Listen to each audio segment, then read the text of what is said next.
Tout commence en décembre 2019. Loin, bien loin de l'Europe, l'Afrique, l'Amérique et l'Océanie, mais aux portes de l'Asie, dans la ville chinoise de Wuhan. Depuis, on comptabilise près de 77 millions de cas et plus d'1 600 000 décès. 12 mois plus tard, les morts continuent de se compter chaque jour par milliers. Le SARS-CoV-2, le nouveau coronavirus communément appelé Covid-19, n'a pas fini de laisser son empreinte mortifère aux quatre coins de la planète. Si l'on s'en tient au cap des 24 millions de personnes infectées en Europe, qui reste à ce jour le continent le plus touché par la pandémie, suivi de l'Amérique avec près de 18 millions de cas.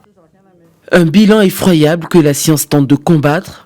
Moins d'un an après le début de la pandémie et parallèlement aux efforts engagés par l'OMS et ses partenaires, une course contre la montre est lancée pour les scientifiques à la recherche d'un vaccin contre le coronavirus.